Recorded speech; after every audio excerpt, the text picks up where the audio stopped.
भारत माता की। District president mister Yash Prashant, district president Shri mister Gopa Kumar, NDA convener mister Shyam Kumar, mister K Soman, mister A G Sreekumar and the Yuva Morcha Secretary Shri Shyam Raj, and the candidate from the Kollam, very dynamic candidate from the Kollam, Mr. G. Krishna Kumar. Sahodari Sahodaranmare, Ellavarkum Namaskaram.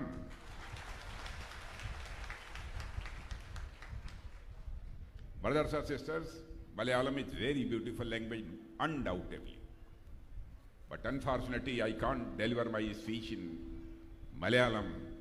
Hence, I will deliver my speech in Hindi, and that will be translated by Mr. Shyam Raj. പ്രിയപ്പെട്ടവരെ, മലയാളം ഒരു മനോഹരമായ ഭാഷയാണെന്നുള്ളതിൽ ഒരു സംശയവുമില്ല. പക്ഷേ ദൗർഭാഗ്യവശാൽ എനിക്ക് മലയാളത്തിൽ സംസാരിക്കാൻ സാധിക്കുകയില്ല. അതുകൊണ്ട് തന്നെ ഞാൻ നിങ്ങളോട് ഹിന്ദിയിൽ സംസാരിക്കാൻ പോവുകയാണ്. मैं कल से केरला में हूं और कल मैंने 3 पब्लिक मीटिंग्स को एड्रेस किया था और आज 2 पब्लिक मीटिंग्स को एड्रेस करने के बाद यह 3rd हमारी पब्लिक मीटिंग है जिसको एड्रेस करने के लिए आप सब लोगों के सामने मैं मौजूद हूं। सारी पब्लिक मीटिंग्स में पब्लिक का इंथुजियाज्म देखने के बाद मैं इस नतीजे पर पहुंचा हूं कि इस बार डबल डिजिट नंबर में हमारे मेंबर ऑफ पार्लियामेंट केरला से जीत कर पार्लियामेंट में पहुंचेंगे। मैं पूरी तरह से कॉन्फिडेंट हूं। പ്രിയപ്പെട്ടവരെ, ഇന്നലെ മുതൽ ഞാൻ കേരളത്തിലെ യാത്രയിലാണ്. ഇന്നലെ 3 പൊതുപരിപാടികളിൽ പങ്കെടുക്കുകയുണ്ടായി. ഇന്ന് 2 പരിപാടികൾ കഴിഞ്ഞ് ഇത് 3ാമത്തെ പൊതുപരിപാടിയാണ്. എല്ലാ പരിപാടികളിലും പ്രവർത്തകരുടെ ആഘോഷവും ആത്മവിശ്വാസവും കാണുമ്പോൾ ഞാൻ ഉറപ്പിച്ചു പറയുന്നു, ഇത്തവണ 2 അക്കത്തിലുള്ള എംപിമാരെ നാം പാർലമെന്റിലേക്ക് അയക്കുക തന്നെ ചെയ്യും കേരളത്തിൽ നിന്ന്. ब्रदर्स एंड सिस्टर्स, पहली बार आपके कैंडिडेट मिस्टर जी कृष्ण कुमार को बोलते हुए मैंने सुना है और हमारा बहुत ही लंबा पॉलिटिकल लाइफ है, बहुतों को मैंने सुना है, लेकिन मिस्टर जी कृष्ण कुमार के बारे में मैं कह सकता हूं कि he was speaking just like a very seasoned politician. और मैं पूरी तरह से कॉन्फिडेंट हूं कि पार्लियामेंट में जाने के बाद आपकी प्रॉब्लम्स को, केरल की प्रॉब्लम्स को वॉइस देने का काम यदि कोई करेगा तो आपके कैंडिडेट कृष्ण कुमार करेंगे। പ്രിയപ്പെട്ടവരെ, നമുക്ക് ദീർഘകാലമായി പൊതുപ്രവർത്തനം നടത്തുന്ന ആളുകളാണ്. ഞാൻ നമ്മുടെ സ്ഥാനാർത്ഥി ശ്രീ ജി കൃഷ്ണകുമാറിന്റെ സംസാരം കേട്ട ശേഷം, അദ്ദേഹത്തോട് സംസാരിച്ചതിന് ശേഷം ഒരു കാര്യം എനിക്ക് ഉറപ്പാണ്, ഈ ഇവിടുത്തെ ആളുകളുടെ വിഷയങ്ങൾ പൂർണ്ണമായിട്ട് പാർലമെന്റിൽ എത്തിക്കുവാൻ വേണ്ടിയിട്ട് ശ്രീ ജി കൃഷ്ണകുമാറിന് സാധിക്കുക തന്നെ ചെയ്യും. ब्रदर्स एंड सिस्टर्स, पिछले 10 इयर्स में सेंट्रल गवर्नमेंट ने कभी भी स्टेट गवर्नमेंट के साथ किसी प्रकार का डिस्क्रिमिनेशन नहीं किया है, because we believe in cooperative federalism. मगर केरला का डेवलपमेंट जितनी तेजी के साथ होना चाहिए, सेंट्रल गवर्नमेंट के सपोर्ट के बावजूद यहां की स्टेट गवर्नमेंट केरला का डेवलपमेंट उतनी तेजी के साथ नहीं कर पाई है। പ്രിയപ്പെട്ടവരെ, കഴിഞ്ഞ 10 വർഷമായി കേന്ദ്രത്തിൽ ശ്രീ നരേന്ദ്രമോദി ഭരിച്ചുകൊണ്ടിരിക്കുകയാണ്. ഏതെങ്കിലും രീതിയിലുള്ള തിരിച്ചു വ്യത്യാസങ്ങൾ കേരള സർക്കാരിനോട് കാണിച്ചിട്ടുമില്ല. നമ്മൾ ഫെഡറലിസത്തിൽ വിശ്വസിക്കുന്നവരാണ്. എന്നിട്ടും കഴിഞ്ഞ 10 വർഷമായി കേരളത്തിന്റെ വികസനം കീഴോട്ട് തന്നെയാണ് പോയിട്ടുള്ളതും. और मैं आपको बतलाना चाहता हूं, इस बार हमारे प्राइम मिनिस्टर का यह फर्म कन्विक्शन है, केरला से अच्छी संख्या में यहां मेंबर ऑफ पार्लियामेंट जीतकर हमारे पार्लियामेंट में पहुंचेंगे और हम विशेष रूप से केयर करेंगे केरला की, ताकि हमारा यह केरला स्टेट इंडिया का यह ग्रोथ इंजन के रूप में इमर्ज कर सके। പ്രിയപ്പെട്ടവരെ, ഇത്തവണ പ്രധാനമന്ത്രിയുടെ ഒരു പ്രത്യേക ദീർഘവീക്ഷണമുണ്ട്. ഇത്തവണ കൂടുതൽ ആളുകളെ കേരളത്തിൽ നിന്ന് പാർലമെന്റിലേക്ക് അയക്കുക എന്നുള്ളത്. അതുകൊണ്ട് തന്നെ ഈ ആളുകൾ കേരളത്തിന്റെ വികസനത്തിന് വേണ്ടി, നമ്മുടെ രാജ്യത്തിന്റെ വികസനത്തിൽ കേരളത്തിൽ നിന്നുള്ള ആളുകൾ വലിയ പങ്ക് വഹിക്കുന്നതായിരിക്കും. Brothers and sisters, under the leadership of the Prime Minister Mr. Modi, Bharat station international community में तेजी के साथ बढ़ रहा है। पहले इंटरनेशनल फोरम पर भारत कुछ बोलता था तो भारत की बातों को जितनी सीरियसली लिया जाना चाहिए नहीं लिया जाता था, लेकिन आज भारत यदि इंटरनेशनल फोरम पर कुछ भी बोलता है, सारी दुनिया कान खोलकर सुनती है कि भारत बोल क्या रहा है। यह भारत का स्टेशन इंटरनेशनल कम्युनिटी में बना है। പ്രിയമുള്ളവരെ, പ്രധാനമന്ത്രി നരേന്ദ്രമോദിജിയുടെ നേതൃത്വത്തിൽ അന്താരാഷ്ട്ര തലത്തിൽ ഭാരതത്തിന് വലിയ മാനങ്ങൾ കൈവന്നിരിക്കുകയാണ്. പണ്ടുകാലങ്ങളിൽ അന്താരാഷ്ട്ര തലങ്ങളിൽ ഭാരതം എന്തെങ്കിലും പറഞ്ഞിട്ടുണ്ടെങ്കിൽ ആരും ശ്രദ്ധിക്കുക പോലും ഉണ്ടായിരുന്നില്ല, കേൾക്കുക പോലും ഉണ്ടായിരുന്നില്ല. എന്നാൽ ഇന്ന് ഭാരതം എന്തു പറഞ്ഞാലും ചെവി കൂർപ്പിച്ച ആളുകൾ കേൾക്കുന്ന തലത്തിലേക്ക് അന്താരാഷ്ട്ര തലത്തിൽ നമ്മുടെ സംവിധാനങ്ങളെ പ്രധാനമന്ത്രി നരേന്ദ്രമോദിജി മാറ്റിയിരിക്കുകയാണ്. आपने देखा कि रशिया और यूक्रेन के बीच पिछले 2 वर्ष से लगातार वार चल रहा है। जब वार यह प्रारंभ हुआ था उस समय हमारे भारत के बहुत सारे बच्चे या तो इंजीनियरिंग का कोर्स कर रहे थे, या तो एमबीबीएस का कोर्स कर रहे थे, या तो मैनेजमेंट का कोर्स कर रहे थे। दोनों तरफ से मिसाइलें चल रही थी। उनके फादर मदर जो इंडिया में रहते थे वह काफी एंग्सस थे कि क्या होगा। हमारे बच्चों का जो यूक्रेन में पढ़ रहे हैं, उनका एक डेलीगेशन हमारे प्राइम मिनिस्टर मोदी जी से मिला और कहा, मोदी जी चाहे जैसे भी हो हमारे बच्चों को आप यूक्रेन से बाहर निकालिए। बहनों भाइयों, हमारे प्राइम मिनिस्टर ने तुरंत रशिया के प्रेसिडेंट मिस्टर पुतिन से बात की और यूक्रेन के प्रेसिडेंट मिस्टर जेलेंस्की से बात की।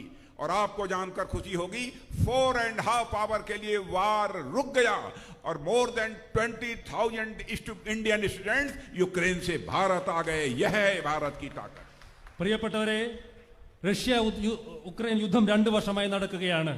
യുദ്ധം തുടങ്ങിയ സമയത്ത് നമുക്കറിയാം ധാരാളം എഞ്ചിനീയറിംഗ് പഠിക്കുന്ന, MBBS പഠിക്കുന്ന, മാനേജ്മെന്റുകൾ പഠിക്കുന്ന ഇന്ത്യൻ വിദ്യാർത്ഥികൾ ഇരു രാജ്യങ്ങളിലുമായി ഉണ്ടായിരുന്നു. യുദ്ധം തുടങ്ങിയ സമയത്ത് അവരുടെ മാതാപിതാക്കൾ ഉത്കണ്ഠപ്പെട്ടു. അവരുടെ ഒരു സംഘം മോദിജിയെ വന്ന് കാണുകയുണ്ടായി. അവർ പറഞ്ഞു, എങ്ങനെയെങ്കിലും ഞങ്ങളുടെ മക്കളെ യുദ്ധ ഇടങ്ങളിൽ നിന്ന് തിരിച്ച് നിങ്ങൾ കൊണ്ടുവരണം. അപ്പോൾ മോദിജി പറഞ്ഞു, തീർച്ചയായിട്ടും കൊണ്ടുവരിക തന്നെ ചെയ്യും. മോദിജി റഷ്യൻ പ്രസിഡന്റ് ശ്രീ പുടിനോട് സംസാരിച്ചു, ഉക്രൈൻ പ്രസിഡന്റ് ശ്രീ സെലൻസ്കിയോട് സംസാരിച്ചു. 4.5 മണിക്കൂറാണ് യുദ്ധം നിർത്തിവെച്ചതും അതിലൂടെ 20,000-ലധികം വരുന്ന ഇന്ത്യൻ വിദ്യാർത്ഥികളെയാണ് ഇങ്ങോട്ട് തിരിച്ചു കൊണ്ടുവന്നതും.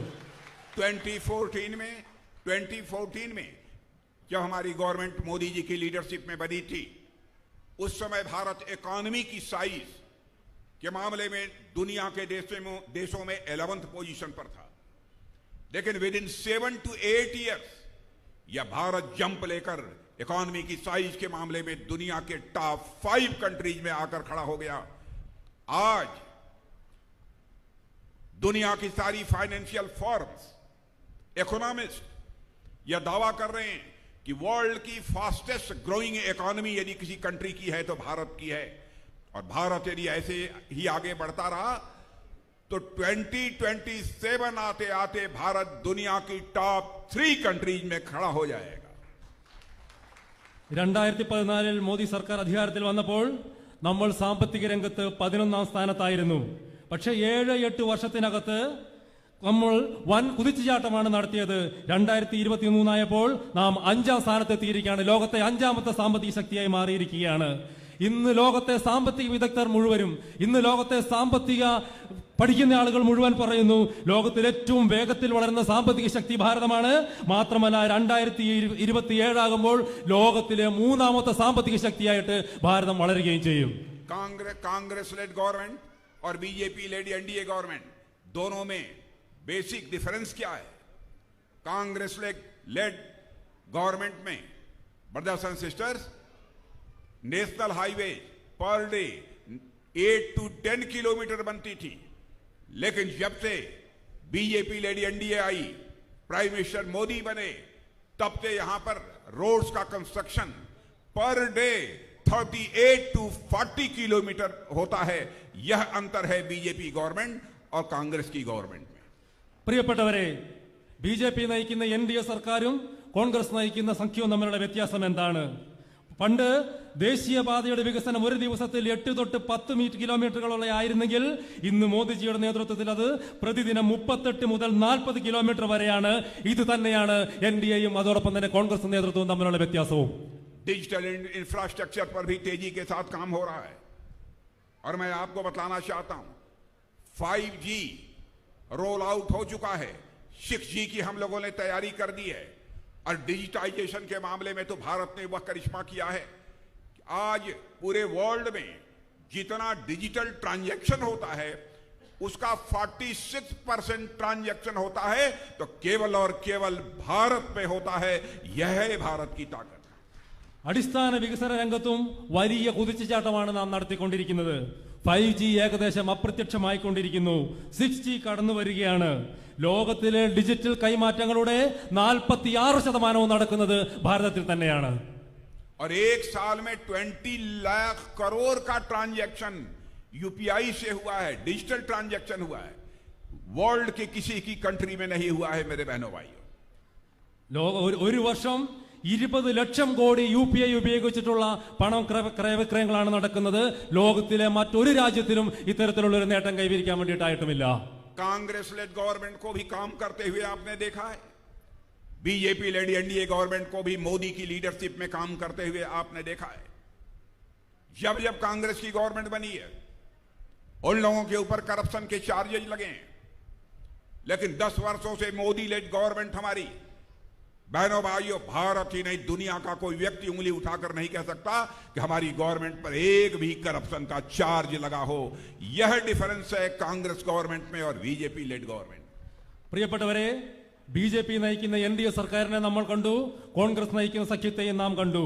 അവരുടെ ഭരണകാലത്ത് നിരവധിയായിട്ടുള്ള അഴിമതി കേസുകൾ അവർക്ക് നേരെ ചാർജ് ചെയ്യുകയുണ്ടായി.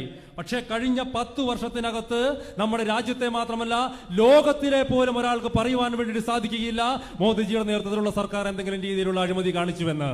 राजीव गांधी जब भारत के प्राइम मिनिस्टर थे तो करप्शन को लेकर अपनी कंसर्न एक्सप्रेस करते हुए उन्होंने कहा था कि मैं क्या करूं, मैं प्राइम मिनिस्टर हूं लेकिन कुछ कर नहीं सकता हूं, क्योंकि 100 पैसा दिल्ली से चलता है तो लोगों के पॉकेट में बामुश्किल 14 पैसा पहुंच पाता है, 86 पैसा यह करप्शन को भेंट हो जाता है। यह कंसर्न एक्सप्रेस की थी राजीव गांधी जब प्राइम मिनिस्टर थे। उस चैलेंज को, करप्शन के चैलेंज को इंडिपेंडेंट इंडिया में पहली बार किसी प्राइम मिनिस्टर ने एक्सेप्ट किया है तो प्राइम मिनिस्टर का नाम है नरेंद्र मोदी। उन्होंने जनधन, आधार और मोबाइल की ऐसी ट्रिनिटी बना दी कि आज दिल्ली के बैंक से 100 पैसा चलता है तो 100 का 100 पैसा आपके पॉकेट में पहुंचता है मेरे बहनों भाइयों। इसीलिए मैं कहता हूं करप्शन भाषण देकर समाप्त नहीं किया जा सकता। करप्शन को यदि समाप्त करना है तो सिस्टम में चेंजेज लाने पड़ेंगे। പ്രിയപ്പെട്ടവരെ, മുൻ പ്രധാനമന്ത്രി രാജീവ് ഗാന്ധി വളരെ ബുദ്ധിമുട്ടോടെ പറയുകയുണ്ടായി, ഞാൻ പ്രധാനമന്ത്രിയാണ്, പക്ഷേ ഞാൻ എന്ത് ചെയ്യാനാണ്, എനിക്ക് ഒന്നും ചെയ്യാൻ കഴിയുന്നില്ല. എപ്പോഴൊക്കെ ദില്ലിയിൽ നിന്ന് 100 പൈസ മറ്റിടങ്ങളിലേക്ക് കൊടുത്തുവിടുകയാണെങ്കിൽ അതിൽ 14 പൈസ മാത്രമാണ് അടിത്തട്ടിലേക്ക് എത്തുന്നത്. ബാക്കി 86 പൈസയും അഴിമതിക്കാരുടെ പോക്കറ്റുകളിലേക്ക് എത്തുകയാണ്. സ്വതന്ത്ര ഭാരതത്തിന്റെ ചരിത്രത്തിൽ ആദ്യമായി ആ വെല്ലുവിളിയെ ആരെങ്കിലും ഏറ്റെടുത്തിട്ടുണ്ടെങ്കിൽ ആ പ്രധാനമന്ത്രിയുടെ പേര് ശ്രീ നരേന്ദ്രമോദിജി എന്നാണ്. ജൻധൻ അക്കൗണ്ടിലൂടെ മൊബൈൽ ഫോണുകൾ ഉപയോഗിച്ച് അങ്ങ് ദില്ലിയിൽ നിന്ന് 100 പൈസ അയച്ചിട്ടുണ്ടെങ്കിൽ ആ 100 പൈസയും ഇങ്ങിവിടെ നമ്മുടെ കീശകളിൽ എത്തുന്ന രീതിയിലൊക്കെ അദ്ദേഹം മാറ്റി. അഴിമതി എന്ന് പറയുന്നത് പ്രസംഗത്തിലൂടെയല്ല, പക്ഷേ നമ്മുടെ സംവിധാനങ്ങൾ മാറ്റുന്നതിലൂടെയാണ് അഴിമതിയെ നമുക്ക് തുടച്ചു നീക്കാൻ വേണ്ടി സാധിക്കുക. पंडित जवाहरलाल नेहरू भारत के प्राइम मिनिस्टर थे। उन्होंने कहा कि गरीबी हटाओ, गरीबी नहीं हटी। इंदिरा गांधी भारत की प्राइम मिनिस्टर थी, उन्होंने कहा गरीबी हटाओ, गरीबी नहीं हटी। राजीव गांधी जी ने कहा गरीबी हटाओ, गरीबी नहीं हटी। लेकिन आपको जानकर खुशी होगी, आपको जानकर आपके अंदर एक सेंस ऑफ प्राइड पैदा होगा कि आपके प्राइम मिनिस्टर ने विद इन 10 ईयर वह करिश्मा कर दिया कि भारत के अंदर 25 करोड़ लोग पॉवर्टी लाइन से बाहर हो गए मेरे बहनों भाई। പ്രിയപ്പെട്ടവരെ, ജവഹർലാൽ നെഹ്റു പ്രധാനമന്ത്രിയായിരുന്നു. ആ സമയത്ത് അദ്ദേഹം പറഞ്ഞു ദാരിദ്ര്യത്തെ തുടച്ചു നീക്കൂ. ഇന്ദിരാഗാന്ധി പ്രധാനമന്ത്രിയായിരുന്നു. ആ സമയത്ത് ഇന്ദിരാഗാന്ധി പറഞ്ഞു ദാരിദ്ര്യത്തെ തുടച്ചു നീക്കൂ. രാജീവ് ഗാന്ധി പ്രധാനമന്ത്രിയായിരുന്നു. അദ്ദേഹം പറഞ്ഞു ദാരിദ്ര്യത്തെ തുടച്ചു മാറ്റൂ. പക്ഷെ ഇവർക്ക് ആർക്കും അതിനെ കൊണ്ട് സാധിച്ചില്ല. എന്നാൽ നിങ്ങൾ മനസ്സിലാക്കേണ്ടതുണ്ട്, ഇത് കേൾക്കുമ്പോൾ നിങ്ങൾക്ക് സന്തോഷമാവും. കഴിഞ്ഞ 10 വർഷത്തിനുള്ളിൽ 25 കോടിയിലധികം വരുന്ന ആളുകളെയാണ് ദാരിദ്ര്യത്തിൽ നിന്ന് ഭാരത സർക്കാർ മുക്തരാക്കിയിട്ടുള്ളത്. ये कांग्रेस के लोग, सीपीएम के लोग हम लोगों पर बराबर यह आरोप लगाते हैं कि हम लोग रिलीजन के बेसिस पर डिस्क्रिमिनेशन करने वाले।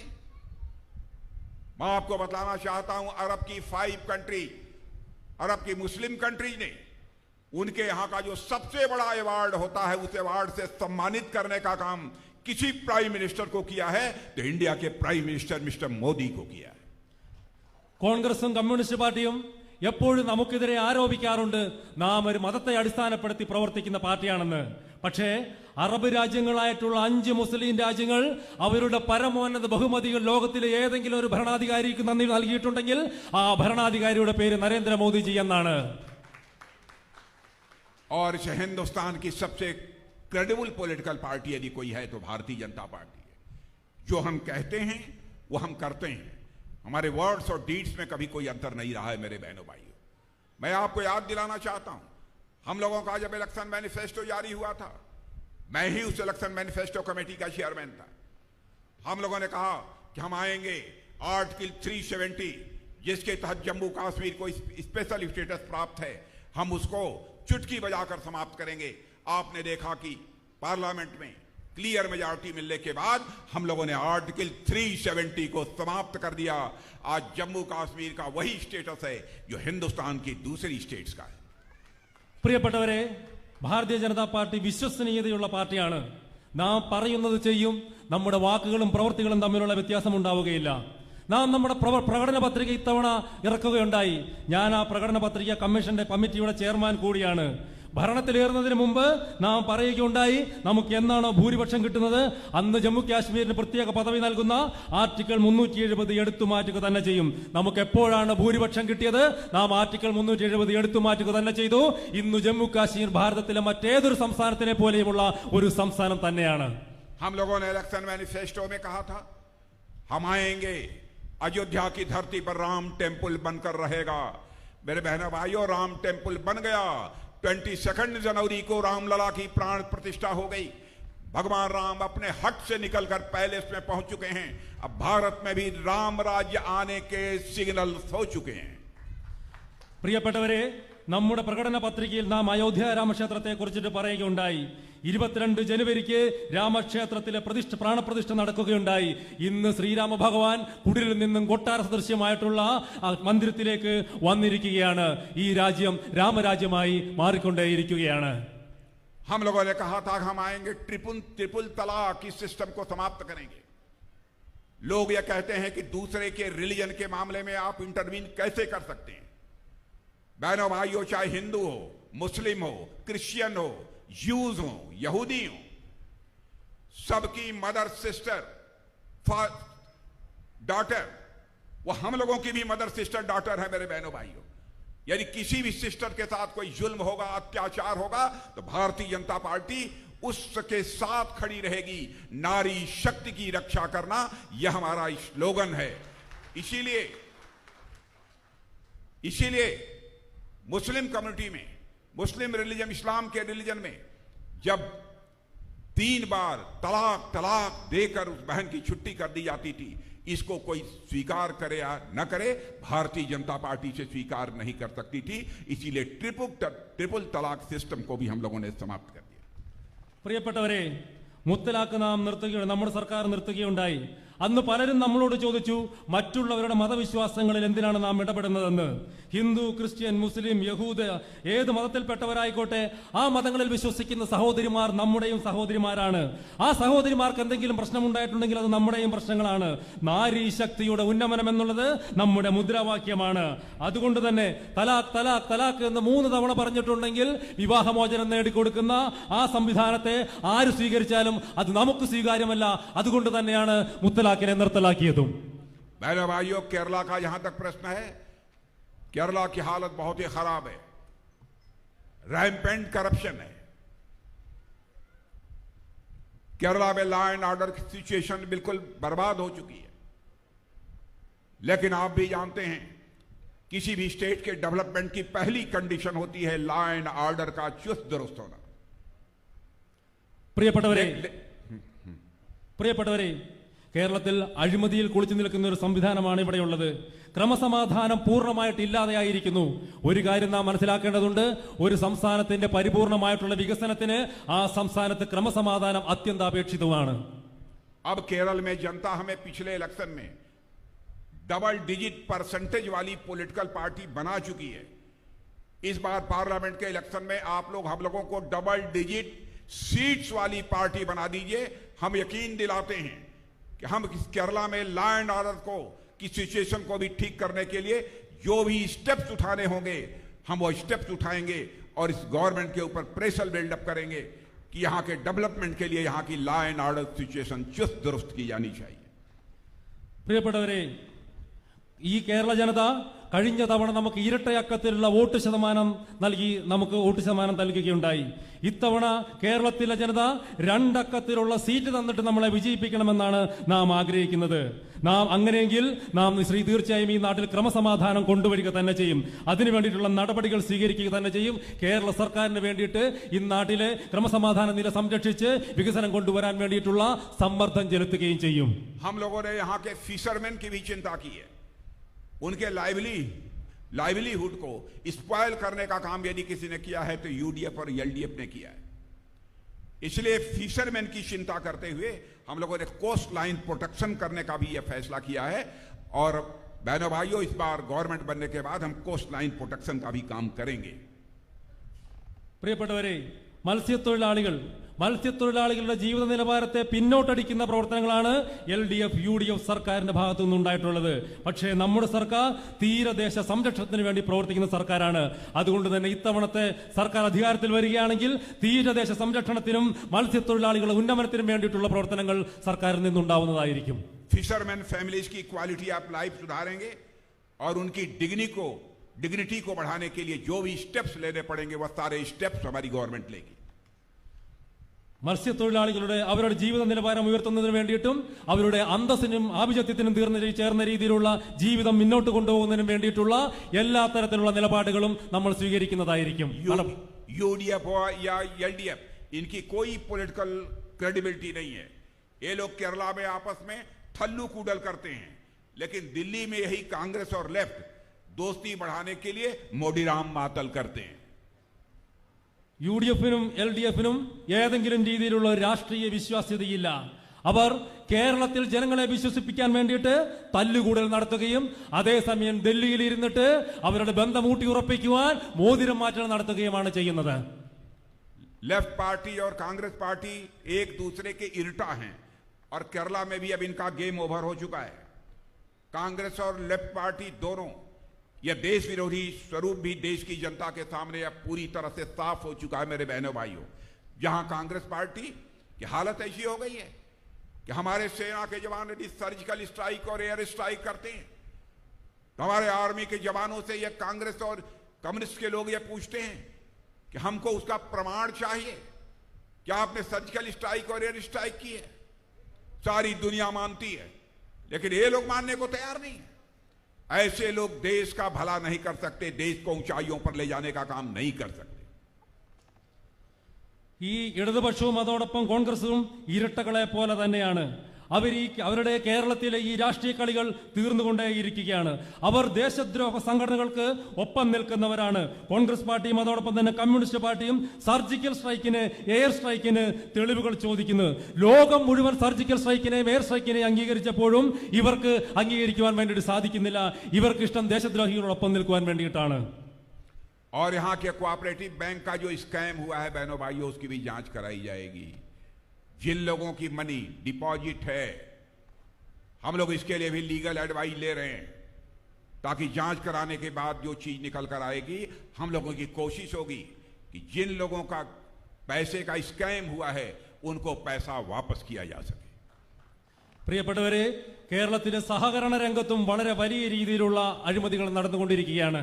അതിനെതിരെയുള്ള അന്വേഷണങ്ങൾ നടക്കുന്നു. ഇനിയും അന്വേഷണം നടക്കുക തന്നെ ചെയ്യും. അന്വേഷണം നടന്നിട്ട് അതിന്റെ ഫലമനുസരിച്ച് ആർക്കൊക്കെയാണോ പണം നഷ്ടപ്പെട്ടിട്ടുള്ളത് ആ ആളുകൾക്ക് പണം തിരിച്ചു കിട്ടുവാൻ വേണ്ടിയിട്ടുള്ള എല്ലാ നടപടികളും നമ്മുടെ സർക്കാരിൽ നിന്നുണ്ടാവുന്നതാണ്. कई ऐसे मामले हैं जिनमें कि स्कैम में हम लोगों ने पैसा जनता का वापस दिलाया है। अब तक 90 करोड़ स्कैम का पैसा वापस हम लोग दिला चुके हैं। കഴിഞ്ഞ കുറെ വർഷങ്ങളായിട്ട് പലതരത്തിലുള്ള അഴിമതികൾ നടന്നിട്ടുണ്ട്. ആ അഴിമതികൾ നടത്തിയ ആളുകളിൽ നിന്നെല്ലാം 90 കോടിയിലധികം വരുന്ന പണം തിരിച്ചു പിടിക്കുകയും ചെയ്തിട്ടുണ്ട് നമ്മുടെ സർക്കാർ. और बीजेपी गवर्नमेंट इसके पहले भी कंट्री में 17,000 करोड़ रुपीस ऐसे स्कैम पीड़ितों को वापस पहले दिलवा चुकी है।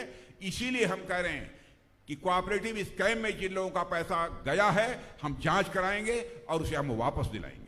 BJP സർക്കാർ കഴിഞ്ഞ കുറെ വർഷങ്ങളായിട്ട് 17,000 കോടി രൂപയാണ് ഇത്തരത്തിൽ പിടിച്ചെടുത്തിട്ട് അതിനുടമസ്ഥനായിട്ടുള്ള ആളുകൾക്ക് തിരിച്ചു കൊടുത്തത്. അതുകൊണ്ട് തന്നെ വീണ്ടും പറയുന്നു, കേരളത്തിലെ സഹകരണ സ്ഥാപനങ്ങളിലെ അഴിമതി അന്വേഷിക്കുകയും അത് വേണ്ടപ്പെട്ട ആളുകൾക്ക് ആ പണം തിരിച്ചു നൽകുകയും ചെയ്യും. यहाँ की LDF गवर्नमेंट हमारे सेंट्रल गवर्नमेंट के ऊपर झूठे आरोप लगाते हुए सुप्रीम कोर्ट गई थी और बहनों भाइयों सुप्रीम कोर्ट ने इन्हें फटकारा है, इनके अगेंस्ट एडवर्स कमेंट किया है। सुप्रीम कोर्ट ने कहा है केरला में फाइनेंशियल क्राइसिस के लिए सेंट्रल गवर्नमेंट रिस्पांसिबल नहीं है, केरला में फाइनेंशियल क्राइसिस के लिए रिस्पांसिबल है कोई स्टेट गवर्नमेंट रिस्पांसिबल। പ്രിയപ്പെട്ടവരെ, LDF സർക്കാർ കേന്ദ്ര സർക്കാരിനെതിരെ ആരോപണം ഉന്നയിച്ചുകൊണ്ട് സുപ്രീം കോടതിയിൽ വരെ പോവുകയുണ്ടായി. പക്ഷേ സുപ്രീം കോടതിയിൽ നിന്ന് നമ്മുടെ സർക്കാരിനെ അടിച്ചോടിക്കുന്ന സ്ഥിതിയാണ് ഉണ്ടായിട്ടുള്ളത്. സുപ്രീം കോടതി പറഞ്ഞു, കേരളത്തിലെ സാമ്പത്തിക പ്രശ്നങ്ങൾക്ക് ഉത്തരവാദി കേന്ദ്ര സർക്കാരാണെന്ന് മാത്രമല്ല, കേരളത്തിലെ സാമ്പത്തിക പ്രശ്നങ്ങൾക്ക് ഉത്തരവാദി സംസ്ഥാന സർക്കാർ തന്നെയാണ്.